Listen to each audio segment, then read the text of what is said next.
On their honeymoon at an exclusive coastal retreat, a wealthy heir and his new bride were welcomed, not with chilled champagne, but with his ex, now the owner of the entire resort. As cameras flashed and frozen bank accounts spoke louder than vows, what he thought was paradise unraveled into the most humiliating spectacle of his life. The salty breeze brushed the smooth tarmac just beyond the edge of the secluded airstrip, where the hum of the sleek white jet's engines still lingered as they cooled.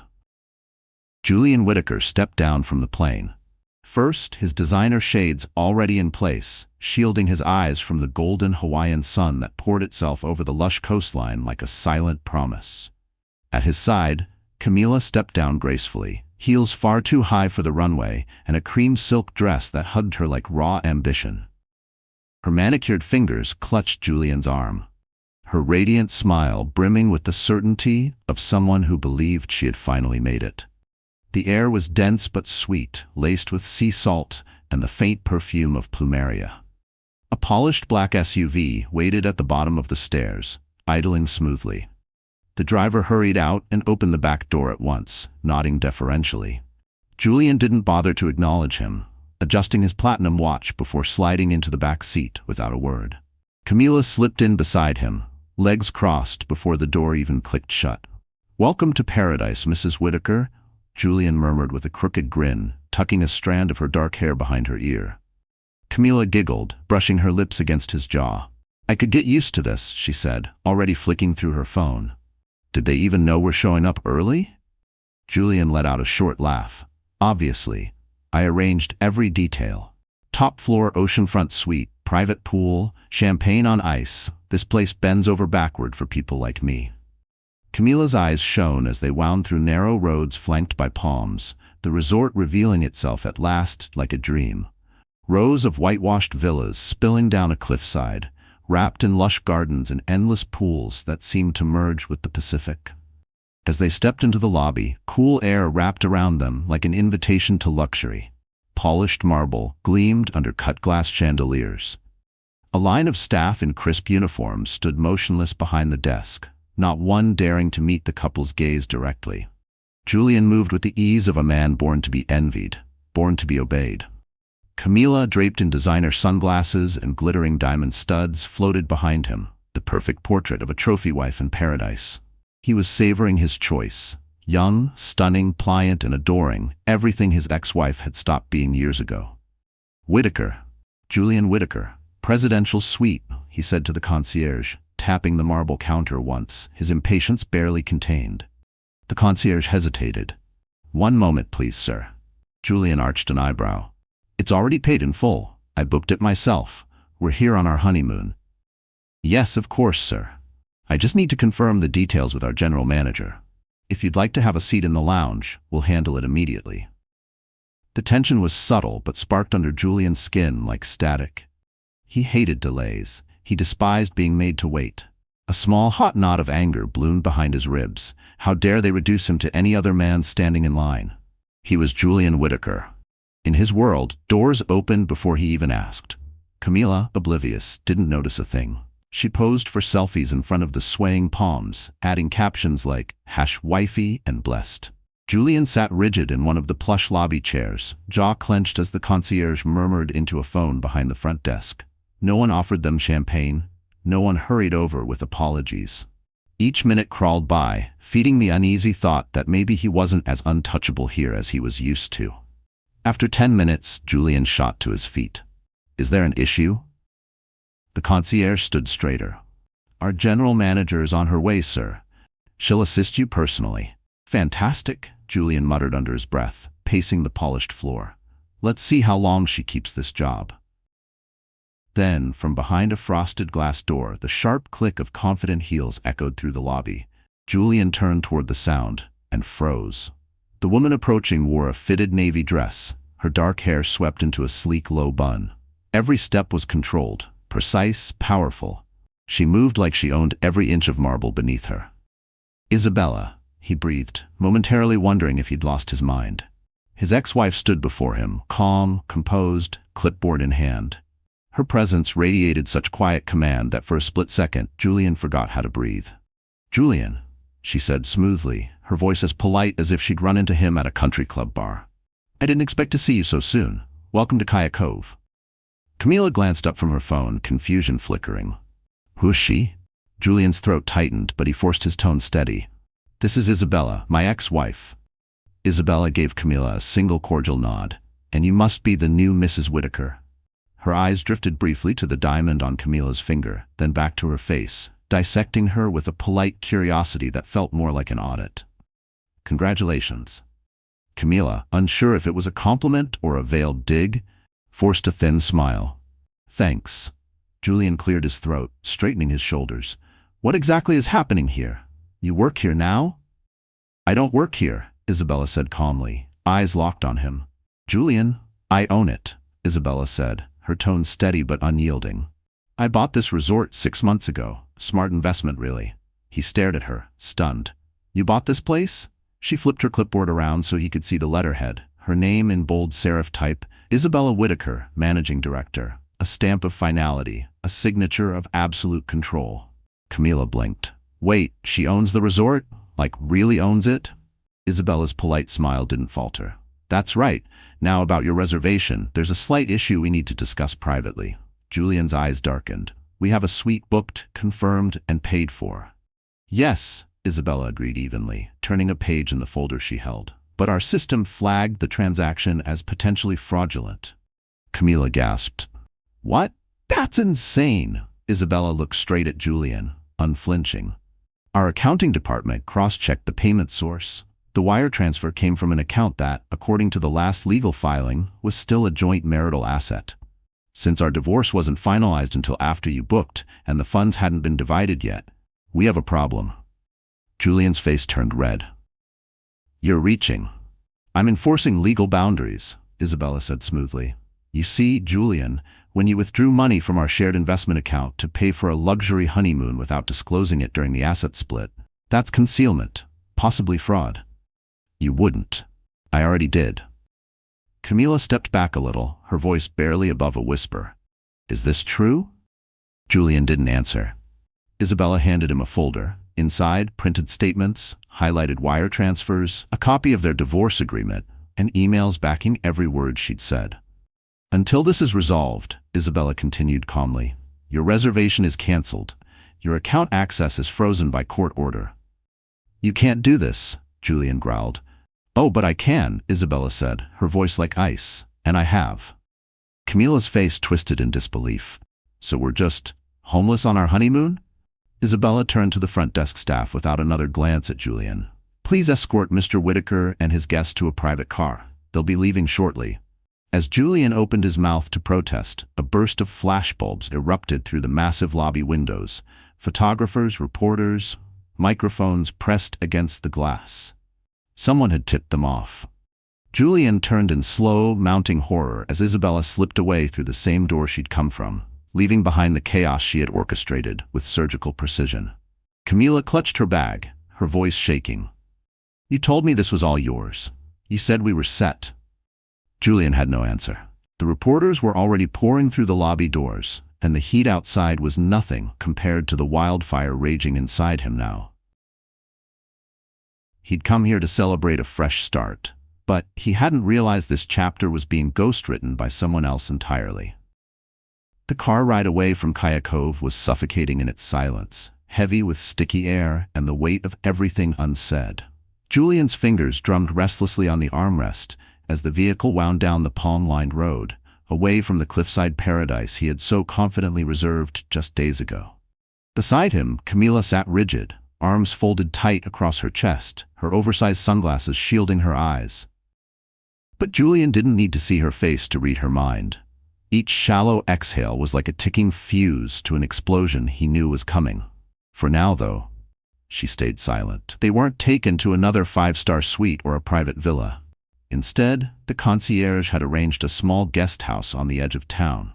Beige walls, a rickety ceiling fan spinning with a lazy squeak, and certainly no champagne chilling on ice. He hadn't believed the concierge for a second. Isabella's fingerprints were all over it, every detail perfectly executed. It made his skin crawl, the way she was still pulling invisible strings even as he sat half a mile away. stripped of every luxury he'd used to keep her in check. The moment they stepped inside, Julian slammed the bedroom door so hard the hinges rattled. Camila drifted through the cramped space like a restless cat in a stranger's cage. "Are you going to explain what the hell that was?" she asked finally, her voice low, tight with anger. Julian didn't turn around. He stood at the window, staring at a cracked parking lot. "It's nothing. She's bitter. She wants an audience." Camila let out a sharp, mocking laugh, tossing her designer bag onto the lumpy couch. "She didn't look bitter, Julian. She looked like a woman who knew exactly what she was doing. She hasn't lost anything." "She hasn't won anything either," he snapped, whipping around to face her. "This resort power trip? It's just a show. She won't keep it." "I know Isabella. She's no CEO." Camila cocked an eyebrow. "You sure about that?" "Because from where I was standing, she had the staff wrapped around her finger, the legal papers lined up, the press camped outside like she called them herself. She had you cornered. And she didn't even break a sweat." Julian yanked off his suit jacket and flung it across the bed, saying nothing. The room fell into an uncomfortable quiet, buzzing with tension. Inside, the word cornered festered like a wound, because she was right. And he hated her more in that moment for seeing the truth he refused to name. Camila sank onto the edge of the couch and pulled out her phone. A few minutes later, a humorless laugh escaped her lips. "What?" Julian demanded. "She's trending," Camila said flatly. "Your ex-wife, Isabella, returns, and there's a clip going viral of her telling the lobby that your reservation was canceled on ethical grounds." She turned the phone around so he could see the freeze frame of Isabella, cool and poised, as if she'd rehearsed it all her life.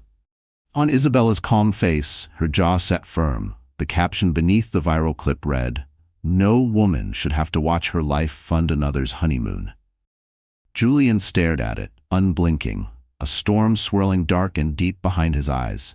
"She called the press," he said slowly, piecing it together out loud. "She knew I was coming. She waited until I stepped through that lobby, then pulled the trigger." Camila didn't answer. She was too busy watching more clips, skimming furious comment threads. Sympathy poured in for Isabella. Rage poured out for Julian. People called him a thief, a liar, a fraud. They cheered Isabella for standing her ground, for setting an example every wronged woman secretly dreamed of copying. Julian sank heavily onto the edge of the bed. It felt like the mattress sagged under the weight of everything he'd never believed she had the nerve to do. This wasn't how it was supposed to go. Camila let out another bitter laugh, colder than before. "No kidding. This was supposed to be my honeymoon. You said you had everything handled. You said you were the master of covering details." I am," he shot back, voice tight and raw. "I didn't think she'd outplay you?" Camila cut him off, her tone dripping with disdain. "Because she did, and she did it with the world watching." Julian glared at her, but she didn't flinch. In the span of an hour, the sweet, wide-eyed bride had gone icy and distant. It didn't surprise him. He knew exactly who he'd married. Camila liked power, comfort, luxury, and she made no secret of it. Now that the perks had evaporated, so had her sweetness. A sick twist in his gut reminded him he'd traded a queen for a showpiece. And now the show was over. "I'll fix this," he muttered. "You'd better," she shot back, standing and marching toward the bathroom. "I didn't fly halfway around the world to be a prop in your ex-wife's revenge fantasy." Julian waited until the door latched behind her before pulling out his phone. He called his attorney, straight to voicemail. He called the bank, frozen. He dialed the resort, no answer. Finally, with a hard swallow, he called Isabella. To his shock, she picked up. "Hello, Julian." Her voice was calm, almost indifferent. "I want to talk, in private." "That's exactly what we're doing now. No, in person." A short pause, then flatly, "Tomorrow, 10 a.m. my office." She ended the call before he could reply. The next morning, Julian tugged on his crispest linen shirt and slacks, pretending not to care. Camila didn't come. She'd murmured something about a headache and a spa day, paid in cash, of course. So he left alone. The drive back to Kayakov was short, but every mile felt like a slow spiral downward. At the entrance, the front desk staff greeted him with polite indifference, pointing him toward the manager's office. No VIP treatment, no fawning, just a man with a mess to clean up. They led him to a corner office with floor-to-ceiling windows that framed the glittering sea. Isabella stood behind a sleek glass desk, flipping through a neat stack of folders. She didn't glance up right away. When she did, she merely gestured to the chair opposite her, wordless. "You've made your point," Julian began stiffly. Isabella didn't smile. "This isn't about making a point, not really. Because from where I'm standing, it looked perfectly staged," Julian said, his voice hard. Isabella's tone stayed calm, unfazed. "I warned you not to cross lines during the divorce. But you did anyway. I didn't think you'd come at me like this. That's the problem, Julian. You didn't think." She stepped around the desk and leaned back against it, arms folded, her presence filling the room without raising her voice. "You used our shared assets to pay for a wedding, a ring, and a luxury vacation with the same woman you cheated with. Did you really think you'd walk away from that untouched?" "She wasn't the reason we split," he shot back defensively. "She was proof we should have split years ago." Isabella didn't flinch. "And here you are, still blaming me for your own choices." She looked maddeningly steady, not sad, not smug, just unshakably composed. It infuriated him more than any outburst ever could. He wished she'd scream, cry, break, but instead, she stayed immovable, a wall he couldn't knock down with charm or threats. "I didn't come here to fight," Julian said finally, dragging a hand through his hair. "I came to fix this. Then admit you were wrong. Sign a statement acknowledging misuse of marital funds. Agree to a new settlement." Isabella's eyes narrowed just a fraction. "One that reflects reality." Julian let out a bitter laugh. "You're trying to drain me dry." "No." Her reply was soft, but left no room for argument. "I'm just reclaiming what's mine." He pushed himself up from the chair, anger brimming. "You planned this from the beginning." "I planned to protect myself," Isabella corrected calmly. "That's what women do when men like you think they're too gentle to fight back." At the door, he paused, voice dropping low. "And the media stunt? That was self-defense too?" She tilted her head, a hint of steel in her eyes. "That was power. The same power you thought I'd never figure out how to use." Julian didn't say another word. He stepped out into the blinding sunlight, squinting like a man seeing daylight after too long underground. His phone vibrated in his pocket. More breaking headlines, more photos, more scandal. His name splashed across every feed alongside words like fraud, betrayal, fall from grace. For the first time, he felt the weight of each headline like a bruise he couldn't hide under an expensive suit. Back at the cramped guest house, Camila was stuffing her clothes into a suitcase without looking up. "You're leaving?" he asked, hollow. She didn't pause. "Your accounts are frozen, the resort won't touch your cards, and I don't do cheap motels." "You're serious?" Camila zipped the suitcase shut with a sharp tug. "You wanted a young, fun wife? Here's the reality. We like comfort. If you can't keep it coming, we're gone." She slid her oversized sunglasses down over her eyes, swung her bag onto her shoulder, and walked out without so much as a glance back. Julian dropped onto the edge of the bed, head buried in his hands. Isabella had always warned him his ego would be his downfall. He just never imagined she'd be the one standing tall when he finally tripped, and that the whole world would be watching. And deep down, something told him this was far from over. The walls of the guest house felt like they were pressing inward, suffocating him. Julian sat hunched on the edge of the narrow bed, elbows digging into his knees, hands locked around the back of his neck. His linen shirt clung damp to his back with sweat that had nothing to do with the sticky Hawaiian heat drifting through the cracked window. Outside, the buzz of cicadas, mixed with an occasional car horn and the faint rumble of a scooter on the main road. But inside, silence reigned. The place smelled faintly of stale upholstery and cheap lemon cleaner. It was supposed to be temporary, a short layover on the way to a honeymoon that would flaunt his new chapter. Now, it felt like banishment. His phone vibrated. He snatched it up, desperate, hoping it was his lawyer, or the bank, or anyone finally calling him back. It wasn't. It was another headline: "Ex-wife outsmarts millionaire husband in explosive resort showdown. Bride vanishes as staff sides with owner." Isabella Whitaker exposes financial fraud on honeymoon day. Julian hurled the phone onto the rumpled bed and shot to his feet, pacing the cramped room in frantic circles. There was barely enough floor to take 2 steps without bumping into the peeling dresser or the squeaking ceiling fan overhead. He struck his palm lightly against the doorframe, glaring at the faded walls, as if they were laughing at him. Julian Whitaker, the man who once commanded boardrooms, manipulated investors, and drank top-shelf whiskey with influencers and senators, now reduced to sweating alone in a budget guest house, abandoned by the trophy wife who had barely left behind a whisper of perfume and broken promises. The knock on the door jolted him. He yanked it open to find a hotel staffer in a tan uniform, an envelope in hand. "Mr. Whitaker?" "Yes," Julian snapped, jaw tight. "This was left for you, sir." The staffer handed it over with a polite nod, turning on his heel before Julian could even think about a tip. He ripped the envelope open so fast he nearly tore first page in half. At the top was a neatly typed letter, his attorney's header. Finally. But the faint surge of relief vanished the second he read the opening lines. Effective immediately, all joint marital assets under investigation have been frozen by court order pending resolution of allegations concerning unauthorized financial withdrawals. He scanned further. Words like embezzlement, fraudulent misappropriation, civil liability blared off the page like neon signs in the dark. None of it made sense. How had Isabella moved this fast? How did she wield this kind of power? Depositions were scheduled. Statements required. Hearings already set in motion. He'd have to fly home, hire a crisis PR team, and try to contain this wildfire before his name was scorched beyond repair in every financial circle that once worshipped him. Like any other disgraced mogul, Julian flipped through the rest of the packet with trembling fingers. Inside were highlighted bank statements, travel receipts, and a line-by-line breakdown of every luxury he'd charged to accounts Isabella could now legally claim. The private jet invoice, the 5-figure engagement ring, the pre-wedding spa splurge for Camila. Even the hefty deposit for the top-floor suite at Kaya Cove. Every cent traced, every expense laid bare.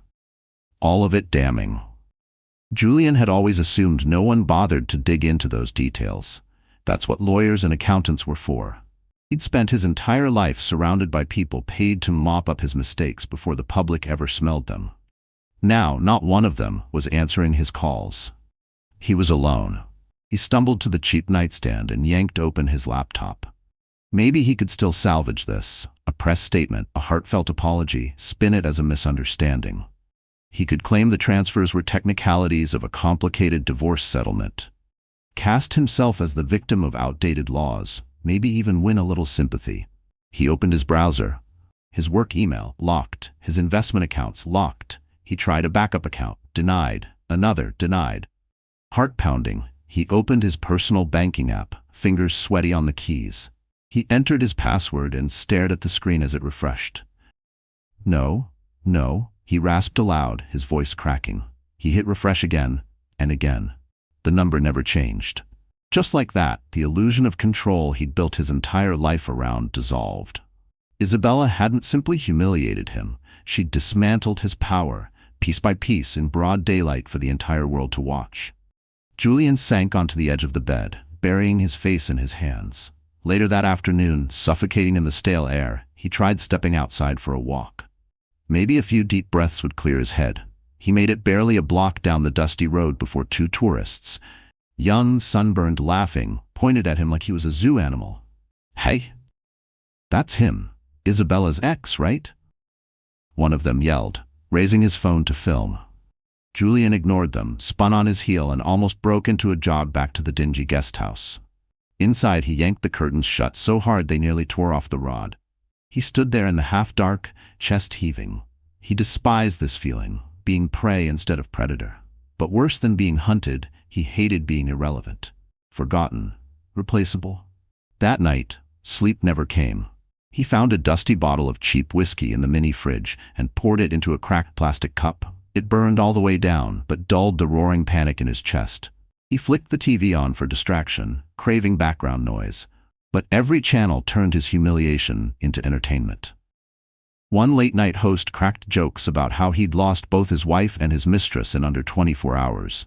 Another praised Isabella's ruthless brilliance, calling her a modern-day folk hero for wronged women everywhere.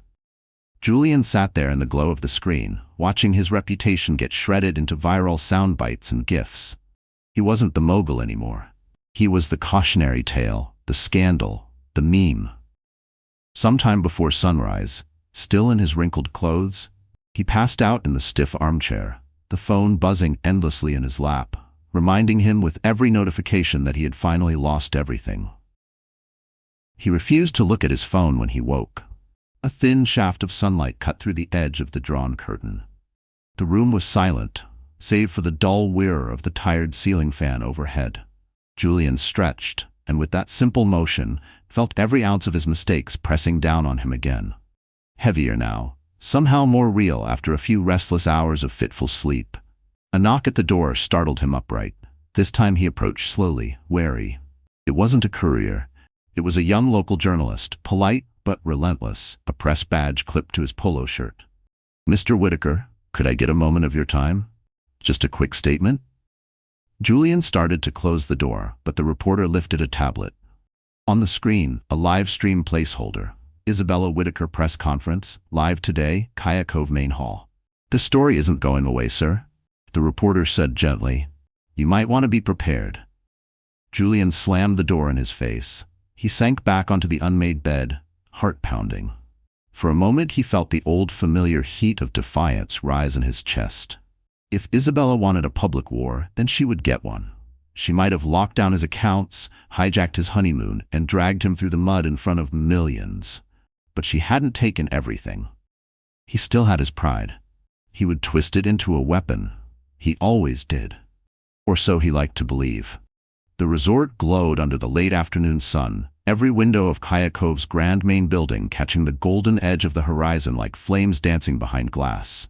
The manicured lawns had been freshly clipped, the pool deck cleared and polished, the staff lined up at precise intervals, trained to smile but alert for the spectacle about to unfold. The air smelled of orchids and ocean spray. An intoxicating luxury that masked the tension beneath. Just beyond the main entrance, a velvet rope corralled a growing horde of reporters and photographers. Some wore breezy resort shirts and sunglasses. Others, designer jackets and crisp collars. Camera lenses gleamed under the tropical light, each flashbulb a promise of scandal packaged for tomorrow's headlines. Whispers had rippled through the island since dawn. Isabella Whitaker would be speaking to the press. Live. No one knew exactly what she'd say. Some guessed financial retaliation, some whispered legal declarations. Others insisted it would be a discreet but sharp warning to every powerful man's wife watching from behind gilded gates. What they all agreed on was simple. She had invited them in. Back in the cramped guest house, Julian was fraying at the edges. He stood by the window, phone clutched in a sweaty palm, knuckles white as his other hand curled into a fist. His linen shirt clung damp to his back and collar, sticky with the weight of a tropical heat that felt like punishment. For hours he'd bluffed, making calls, barking threats, claiming he had lawyers ready, counterclaims drafted, a crisis PR team on standby. But none of it was true. None of it was working. This press conference, this final blow had caught him exposed. Isabella wasn't just fighting back behind closed doors. She was dragging their private disaster straight into the spotlight. She was turning their marriage's ugliest truths into national headlines, and every move she made looked deliberate, rehearsed, unstoppable. Julian checked the time. Less than an hour to go. He had to be there. Maybe he could spin it, hijack the moment, reclaim the narrative. He still believed, or wanted to believe, that being Julian Whitaker still meant something. It had to. With that desperate shred of ego clinging to him, he straightened his collar, splashed icy water on his face, and called a cab. When he reached Kaya Cove's main gates, security was doubled. Too tight. A guard in a tailored black suit stepped forward, tablet in hand, scanning a list. "I'm sorry, Mr. Whitaker, you're not cleared to enter this event." "What? I built this place. I own." "You were invited to a private meeting, which you declined. This is a media event. The list is final." Julian's jaw flexed. "Get Isabella now. Miss Whitaker is unavailable." For a heartbeat, Julian just stared at the man, rage coiling inside him. Then he pivoted sharply and stormed back down the drive, pulse hammering. The waiting reporter spotted him through the gate and surged forward like a wave. He barreled past them, ignoring the swarm of mics and shouted questions. One camera caught him spitting curses and shoving a microphone aside. That clip would hit 1 million views before sunset. Inside Kaya Cove's grand hall, the mood was the opposite of the chaos outside. calm, cool, controlled. Isabella stood behind a sleek podium, wearing a tailored cream suit that flattered her sun-warmed skin and dark, elegantly pulled-back hair. She looked commanding without shouting for attention, regal without a hint of excess. Flanking the room's edges were her lawyers, PR strategists, and resort staff, her fortress in plain sight.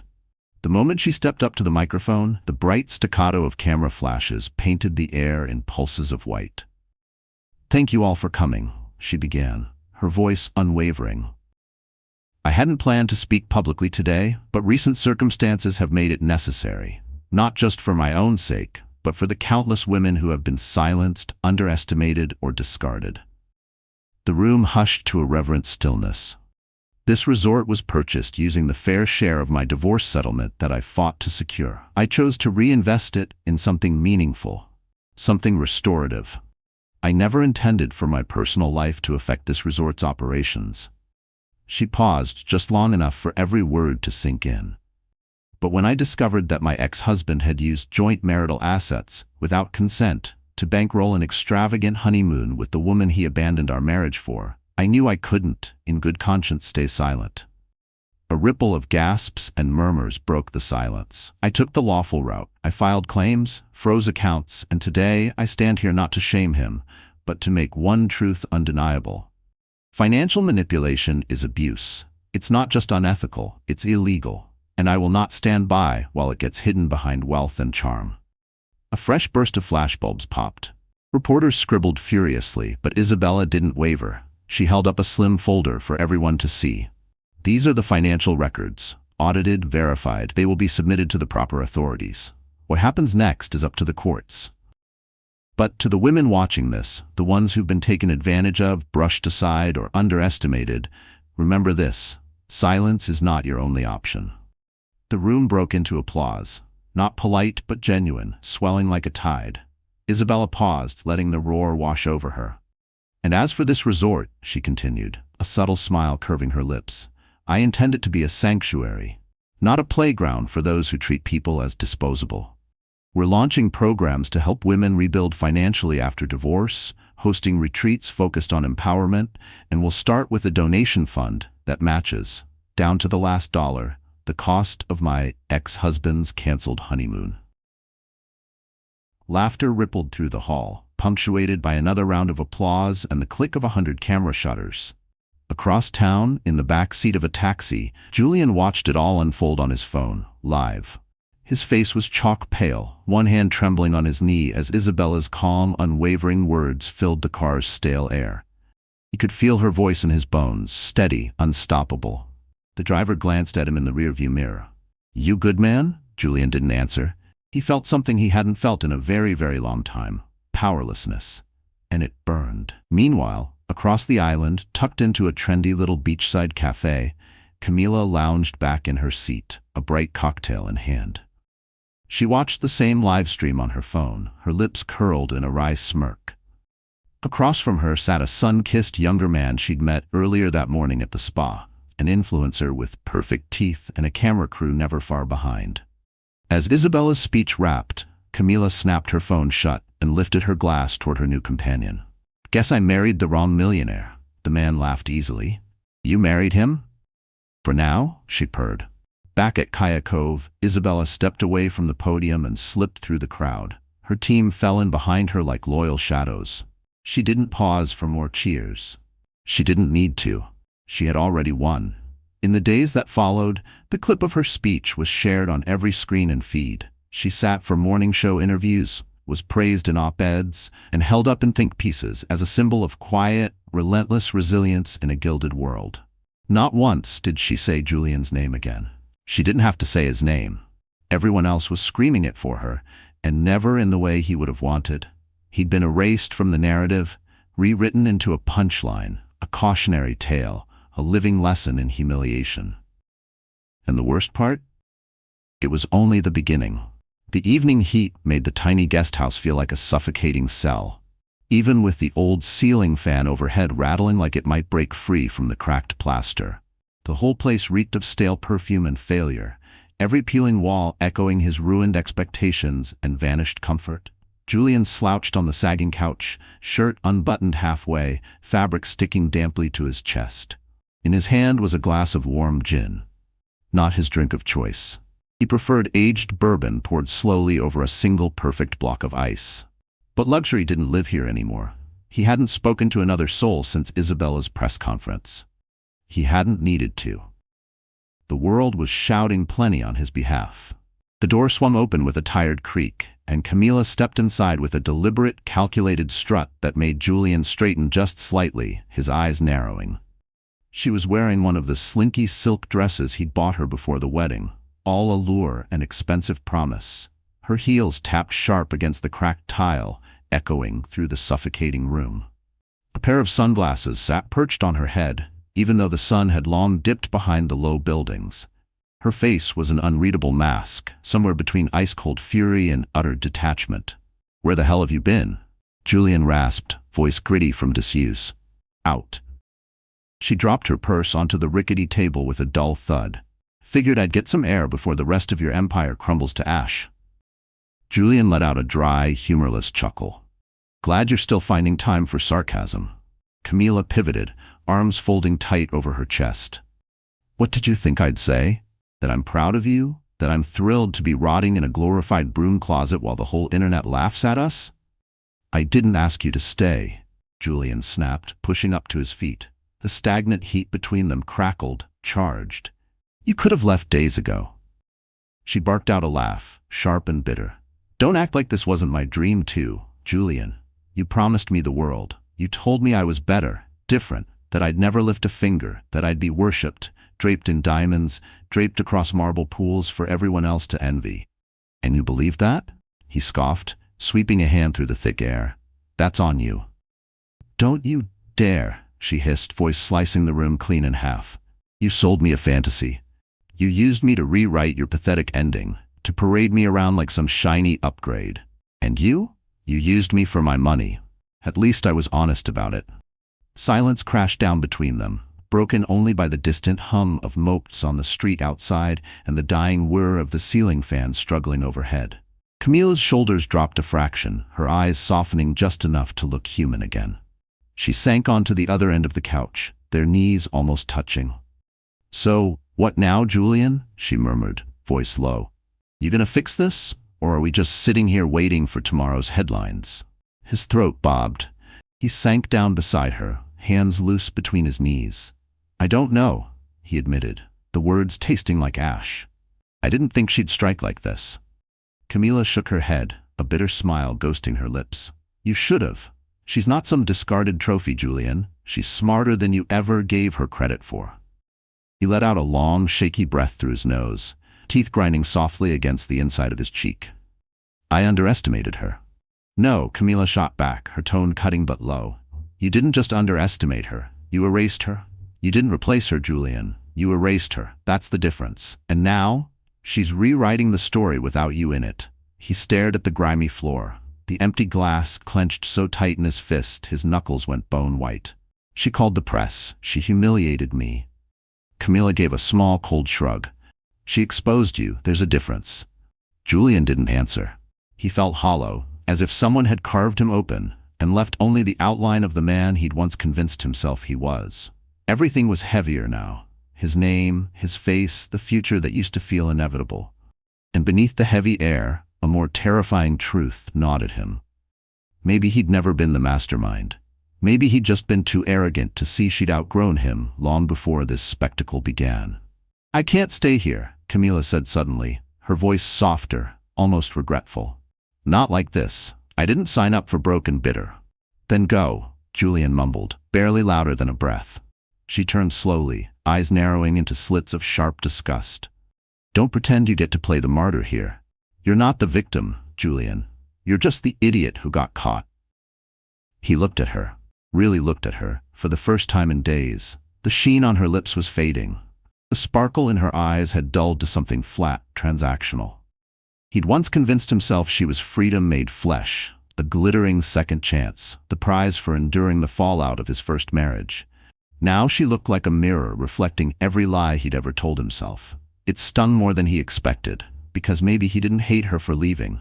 Maybe he hated her for showing him exactly what he was: replaceable, ordinary, small. "Where will you go?" he asked, his tone dry, resigned. Camila slung her purse over her shoulder. "Somewhere with air conditioning and people who don't pretend everything's fine while their life burns to the ground." She paused at the door, her hand on the chipped frame. "Be careful, Julian. The way you live, it always catches up." And just like that, she was gone. Julian didn't move. He sat in the stale quiet, letting her words echo through the thin walls. There was no reason to call after her, no use begging her to stay. The ugly truth was he didn't even want her anymore. She had been a distraction, just like he'd been a stepping stone for her. Transaction completed, deal done.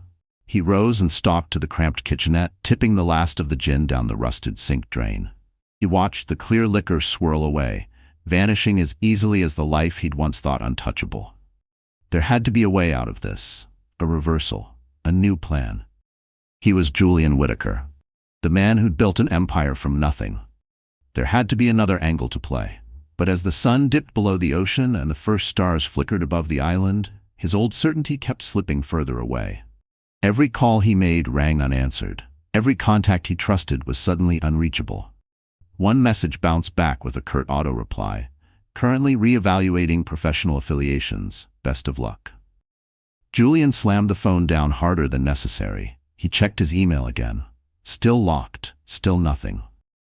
He tried logging into his business networks, only to find his executive credentials had been suspended, pending internal investigation. His company, the empire he'd spent 15 relentless years crafting, was now quietly backing away, cutting ties faster than he could spin damage control. By midnight, the last blow landed. A fresh headline on the same gossip site that had once drooled over his wedding to Camila. "Whitaker legacy implodes. Former wife exposes luxury lies." It was merciless. It dissected his financial missteps in gleeful detail, listed the frozen accounts, and laid out the entire trifecta: engagement party, wedding, honeymoon. Every glittering moment funded with marital money during an active divorce.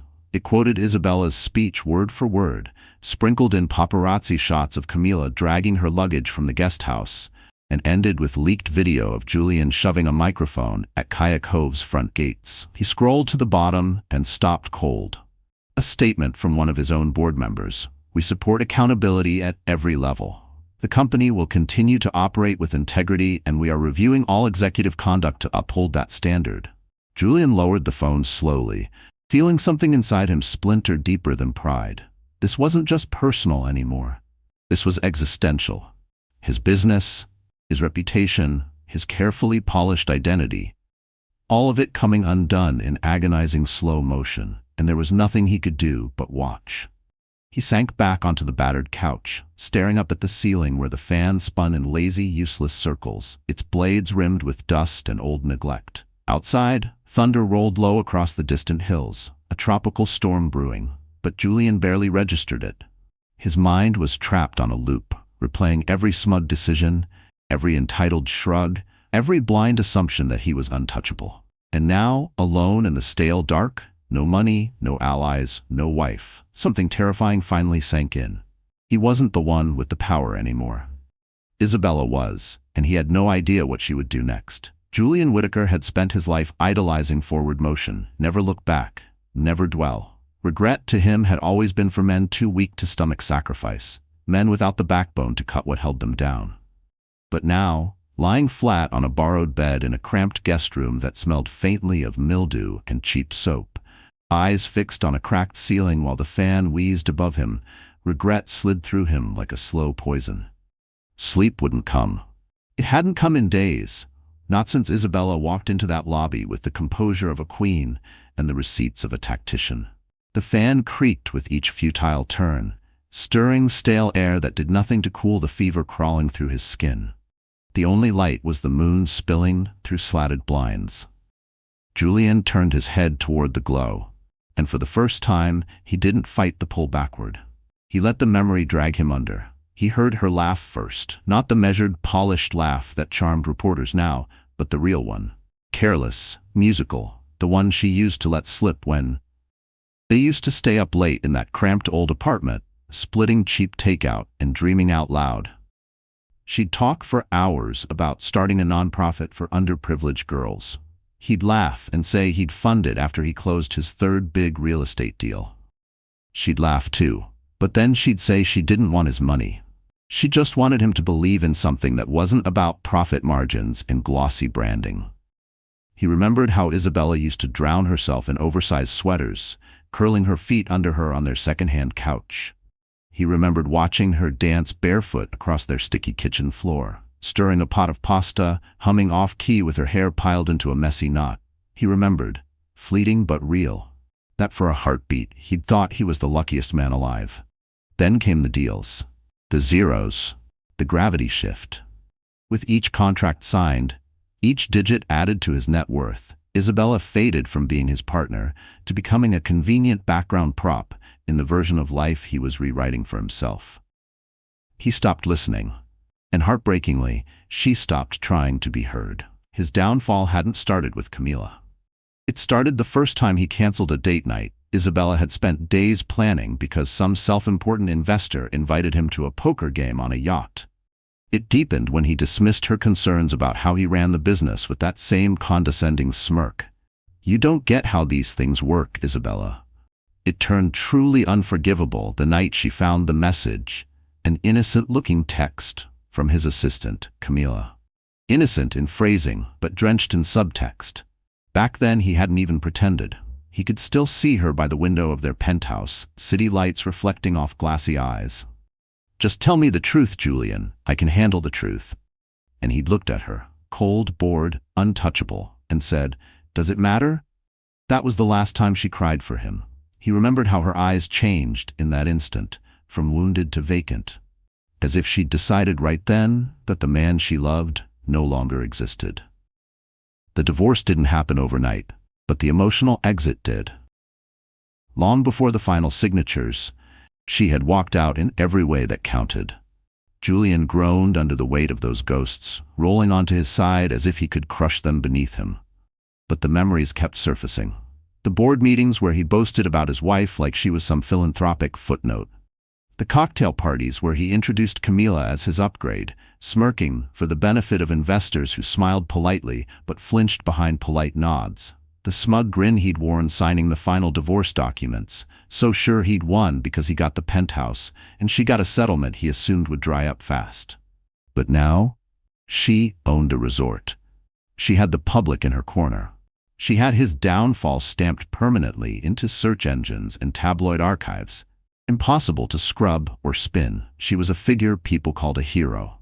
And he, Julian Whitaker, was nothing more than the man who funded a honeymoon with his mistress using marital assets.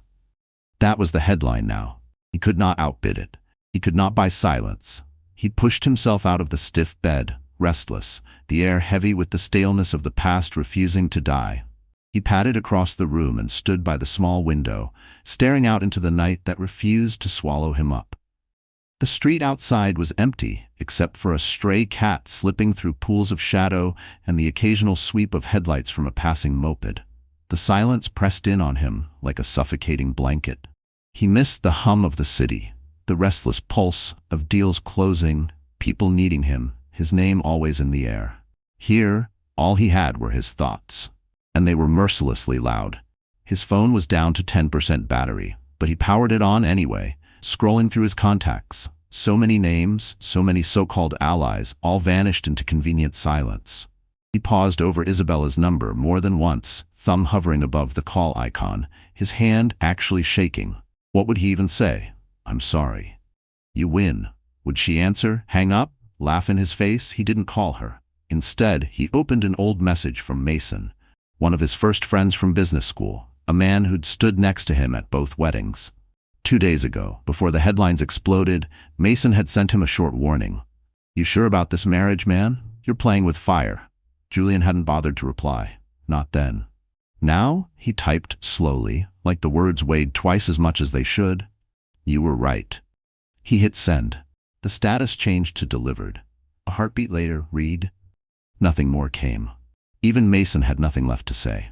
Julian tossed the phone on the rickety nightstand, rubbed both hands down his exhausted face, and murmured into the stale air, I screwed up. It was the first time he'd said it aloud. The next morning, he trudged down to a shabby little cafe near the main road. Hood up, sunglasses on despite the dull overcast sky. He ordered a black coffee, no cream, no sugar, and sank into the farthest corner table, back to the window. He didn't want tourists staring. He didn't want curious locals whispering. He didn't even want to see himself reflected in the glass. A cluster of travelers sat at a table nearby, chattering in Spanish. He only caught bits and pieces, but one name sliced through his fog: Isabella.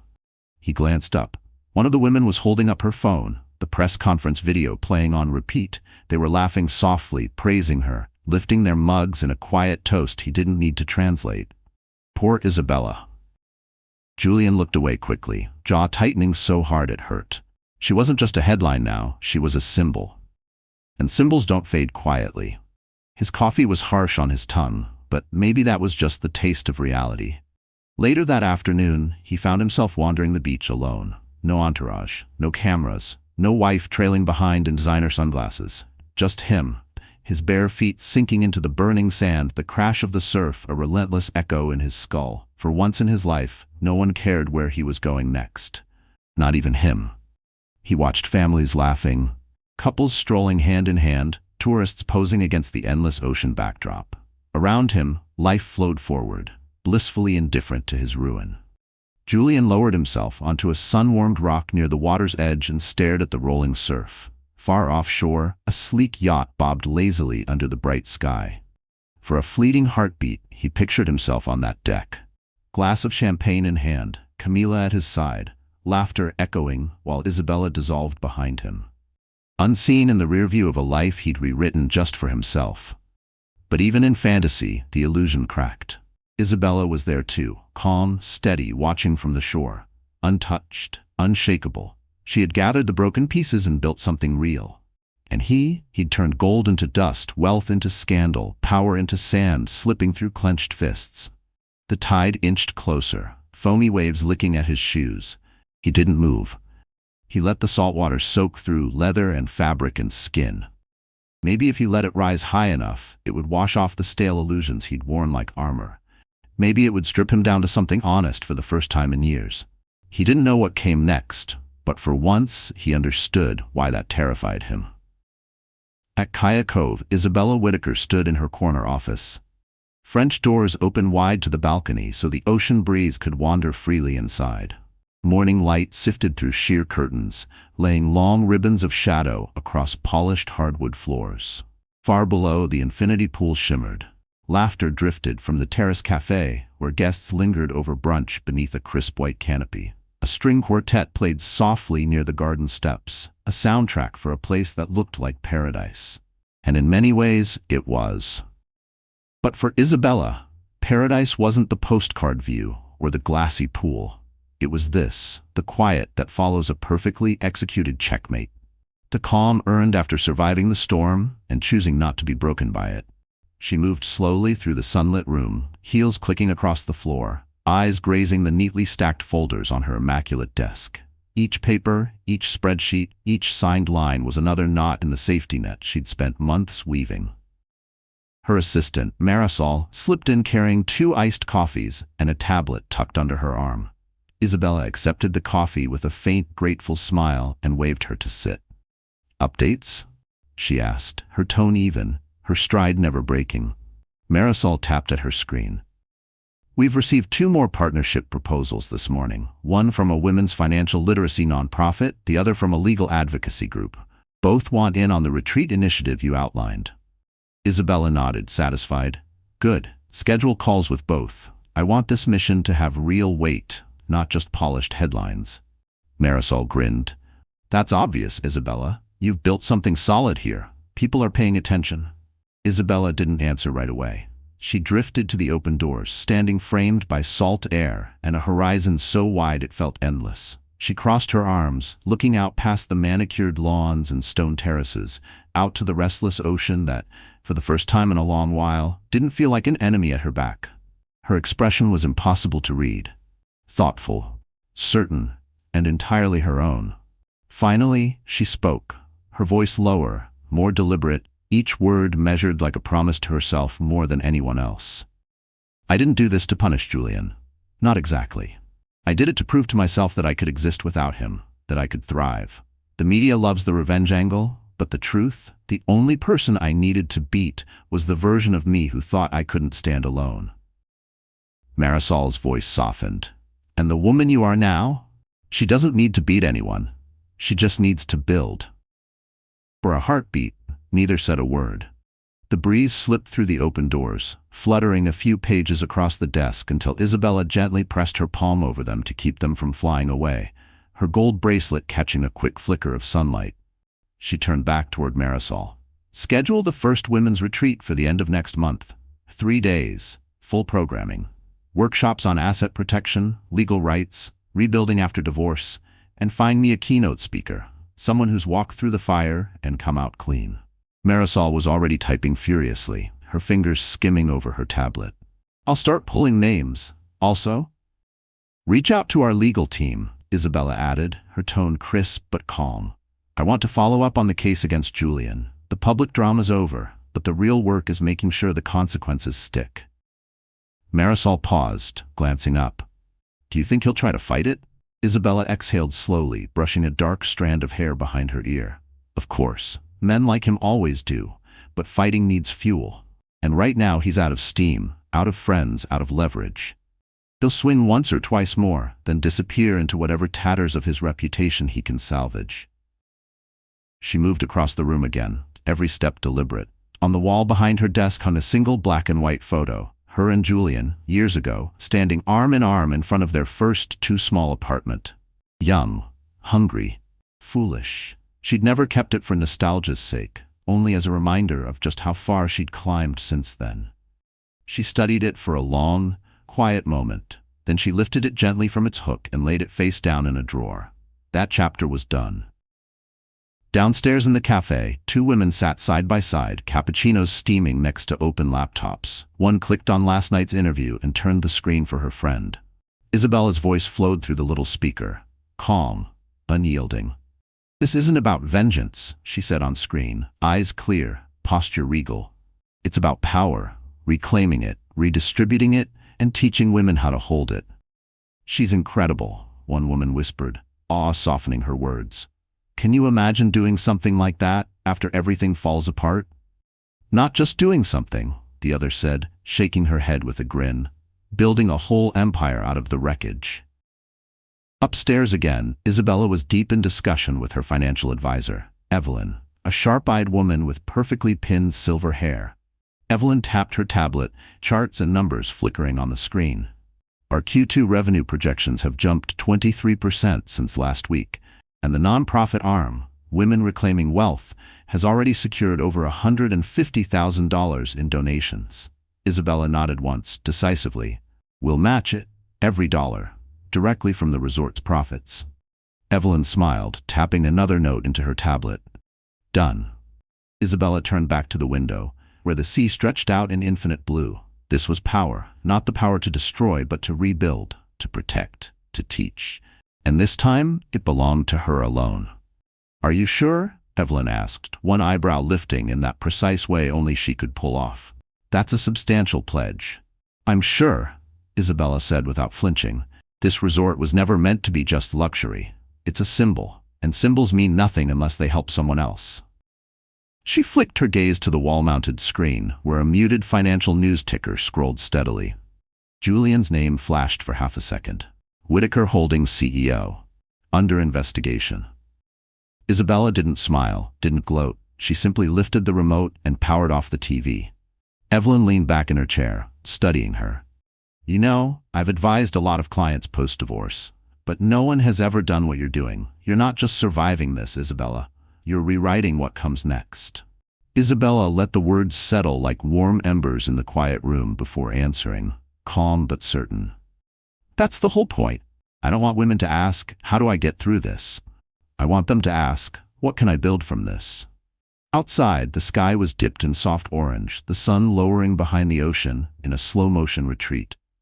From the balcony, Isabella watched guests gather at the terrace bar, voices mingling with the lazy notes of a saxophone drifting up from below. She lifted her coffee, breathed in the rich warmth, and felt it settle her bones. Marisol returned, a printed sheet in hand. She paused, gauging Isabella's mood. "One more thing. A local paper wants to run a cover story. Not about Julian, about you, your mission, your comeback. They're calling it Queen of the Comeback." Isabella gave a quiet, amused shake of her head. "No more revenge headlines. If they want to cover this, they'll do it on my terms. This isn't about a man. It never was." Marisol smiled, scribbling a note. "Understood." Isabella lingered by the open doors, watching the last light melt into the horizon. The heat of the day faded, replaced by dusk's gentle balm. Something deep in her chest uncoiled. Not pride, not conquest. Just peace.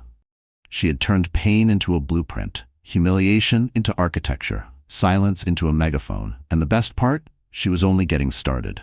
The airport pulsed with life, families lining up at security, backpacks and roller bags weaving through bright corridors, the echo of flight announcements ringing overhead.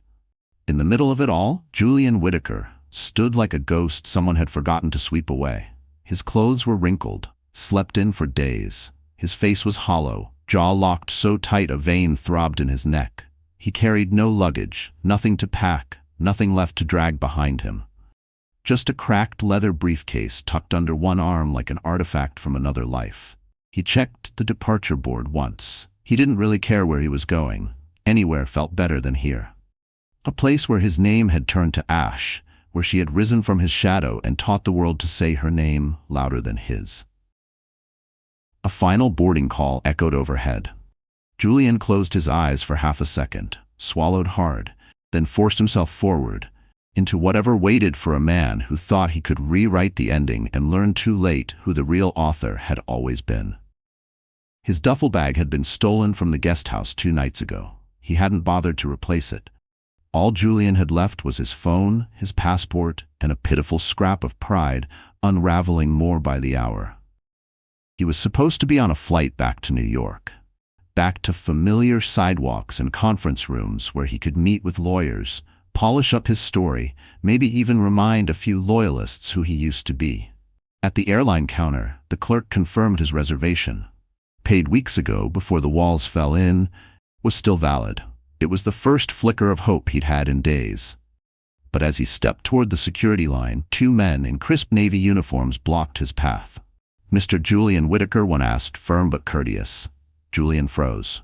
"Yes. We've been instructed to inform you that your departure is temporarily suspended under court order. Your passport has been flagged." He stared at them. "Flagged? Flagged for what?" "We're not authorized to discuss details. You'll need to speak with your legal counsel." They stepped aside and gestured for him to leave the line. He caught the way travelers stared, the way someone lifted a phone to film. Humiliation rose up his neck, hot as acid. Without another word, he turned and stormed out of the terminal, footsteps echoing sharp against the polished floor. Outside, the tropical heat slapped him harder than any security guard could. The sun felt cruel, exposing every lie he'd tried to hide behind iron collars and lawyerly charm. Hands trembling, he called his attorney, straight to voicemail. He tried his backup counsel, a man he hadn't dialed since the first years of his marriage, a man who'd once toasted his CEO title with $400 whiskey. This time, someone picked up. "Whitaker." Julian's voice cracked. "Why the hell was my passport flagged?" A pause, then coldly, "You haven't read the latest court filing?" "No, I've been busy." A weary sigh on the line. "There's an emergency injunction.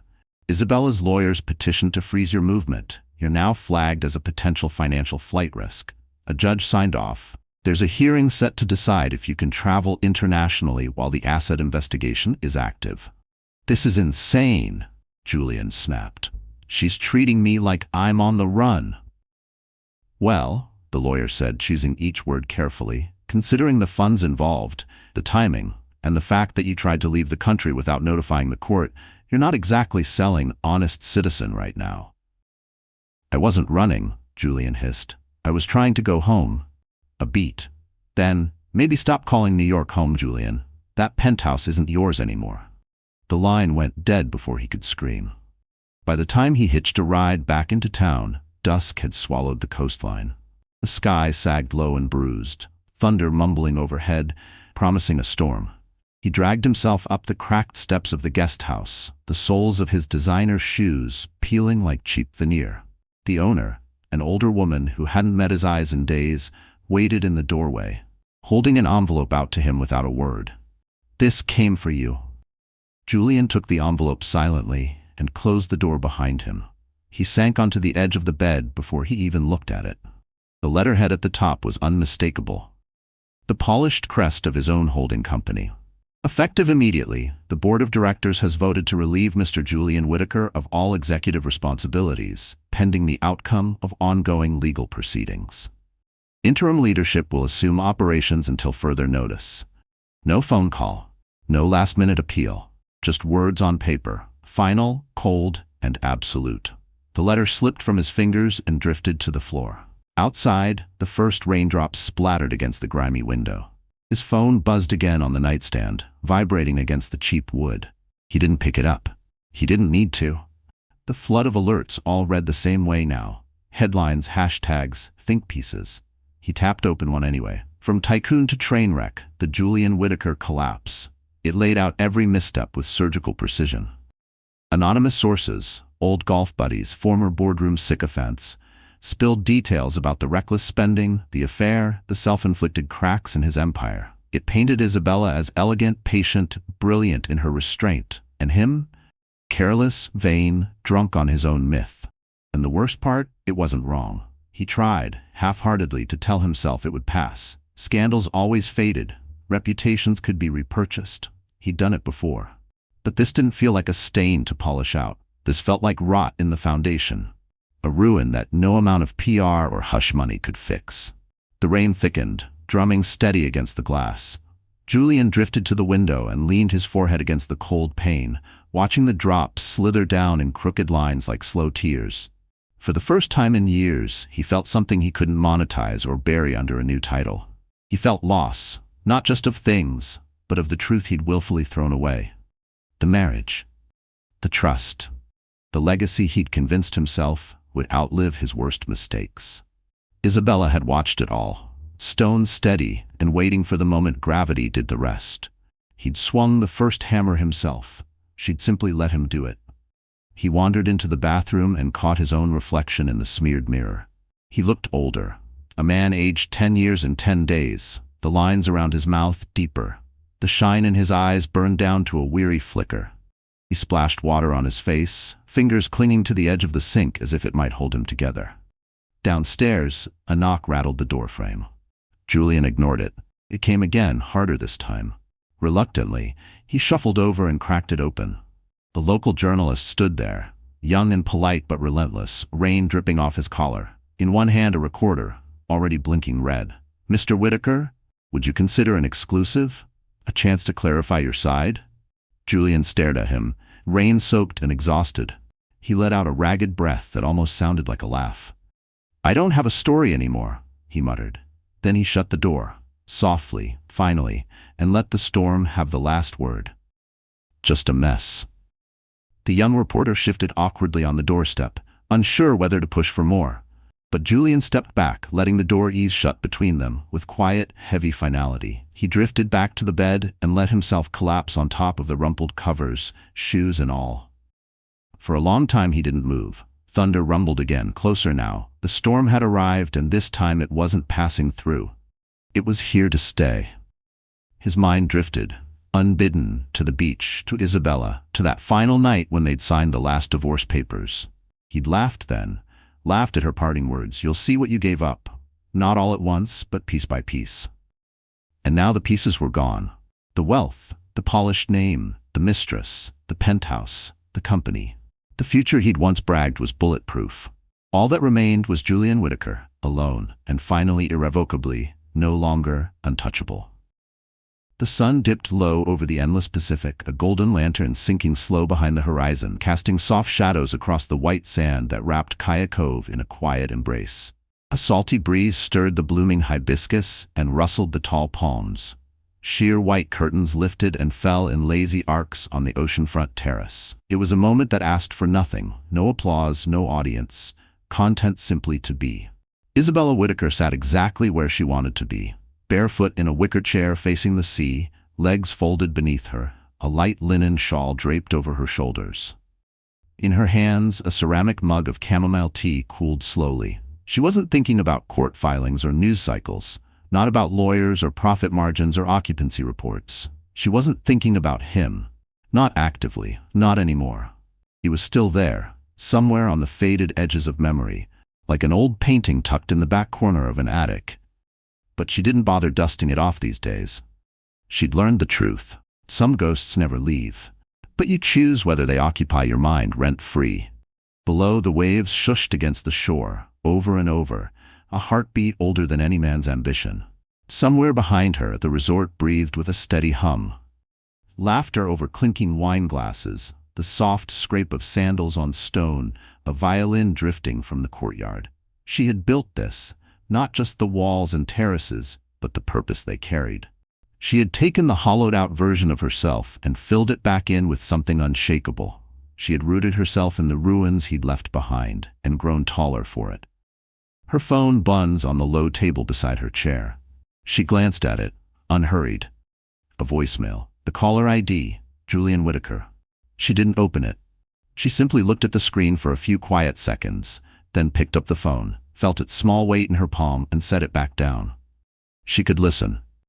She could hear whatever he thought still needed saying. But why bother? She already knew. The message on her phone would have been a script, regret spun into a plea, an apology dressed up in excuses, or worse, another manipulation, sugar-coated as vulnerability. Isabella knew every layer by heart. The voice that once could melt her resolve now barely stirred her pulse. Yet she sat there a moment longer, the sea breeze lifting loose strands of her hair, letting the moment breathe before she acted. Then she picked up the phone, not to listen, but to delete it. One soft swipe. Gone. Later, as dusk folded into a deeper velvet twilight, Isabella slipped back inside, her shawl trailing like a gentle whisper at her shoulders. The main lobby glowed under warm golden lamps. A handful of guests lingered at the bar, laughing softly, none of them noticing her pass through, her mind drifting but settled. She paused briefly at the concierge desk, thanking her staff for another seamless day, then moved on, her heels tapping a calm rhythm over the marble floor until she reached her office. There, waiting on her desk, lay a simple white envelope, her name handwritten in careful script. Inside, a note from a guest, a woman in her 60s, newly divorced, thanking Isabella for creating a place where she could feel like more than just somebody's ex-wife. Isabella's lips curved into a genuine, quiet smile. This was the real prize, not the headlines or the viral clips, but these soft, private truths. Women rebuilding, piece by piece, on ground that once felt lost. She set the note aside and turned on the small stereo by her window. Soft jazz trickled out, the kind Julian used to scoff at, claiming it went nowhere. She loved it for exactly that reason. It didn't push. It didn't posture. It just was. She settled behind her desk again, flipping through pages of notes for next month's retreat program. A gentle voice broke the calm. "Thought I might find you here." Marisol leaned in the doorway, 2 glasses of sparkling water balanced in her hands. "You're supposed to be off tonight," Isabella said with a playful smirk. "I know," Marisol teased back. "But I had a hunch you'd still be working. Brought reinforcements." They sat together in a comfortable hush, sipping and watching the coastline fade into starlight through the tall window. After a while, Marisol asked quietly, "Do you think he'll bounce back?" Isabella shrugged, setting her empty glass down with a soft clink. "He always does. That's his gift, surviving himself. Maybe this time he'll learn something from it. Maybe not. It doesn't matter anymore." Marisol studied her, then nodded slowly. "You really did let it go, didn't you?" "I had to," Isabella said, her voice barely above a whisper. "Forgiveness wasn't for him, it was for me." Outside, the resort lights flickered on one by one, tracing the paths and courtyards in pools of warm glow, turning palm leaves and water into a gentle dreamscape. Somewhere near the bar, music drifted, laughter rose in bursts. It all pulsed softly, alive, growing, hers. She walked Marisol to the door and paused, looking out one last time at the constellations blinking awake, pinpricks of eternity over her little kingdom by the sea. "Everything changes eventually," Isabella murmured, more to herself than to Marisol. "Even the things we once thought were permanent." Marisol smiled faintly. "Even him." Isabella's smile was wider now, certain and free. Especially him. After Marisol left, Isabella stepped back onto the balcony alone, barefoot under the stretch of open sky. The breeze kissed her arms, tangled through her hair, and carried away the last stale ghost she'd let linger too long. She stood there, quiet and whole, exactly who she chose to be. Julian's final reckoning. The last scene roots him in truth. He's alone, powerless, the storm inside and out. The echo of Isabella's prophetic line, "You'll see what you gave up, not all at once but piece by piece," closes his arc exactly as promised. Isabella's quiet triumph. She's barefoot, peaceful, anchored, not defined by revenge, but by what she built. The buzzing phone is symbolic. He's a ghost now, and she chooses not to open the door. She already knew. The ultimate mic drop, gentle but final. So the story has ended, and if you, my wonderful friend, are still here reading these last words with me, it means something inside you has been stirred awake, just as this tale intended. What did we just witness? Not just betrayal, scandal, or revenge, but a reminder etched into every scene that power is fragile if built on arrogance, and healing is unstoppable when rooted in truth. Isabella did not win because she destroyed Julian. She won because she rebuilt herself from the ashes he thought were hers to keep buried. Life will give us all a Julian to face someday. Maybe it's a failed love, a toxic partner, or our own pride telling us we're untouchable. But the real victory is what we do with the broken pieces. As Rumi said, "The wound is the place where the light enters you." This story teaches us that forgiveness is never for them, it's for you. Rebuilding is never about revenge, it's about reclaiming the ground under your own feet. And strength? It's quiet. It does not shout or flaunt. It stands steady while storms rage and says, "You do not own me anymore." So, if you've come this far, take this with you tonight. Whatever you have lost, whatever hurt you still cradle in secret, you are still here. You are still enough. And you can build something breathtaking from it, just like Isabella did. If this story moved you, if you felt seen or stronger for having read it, please like, share, and subscribe to this channel. Let's keep telling stories that remind us of our quiet, relentless resilience. Thank you for staying with me until the last page. Now go and write your own ending.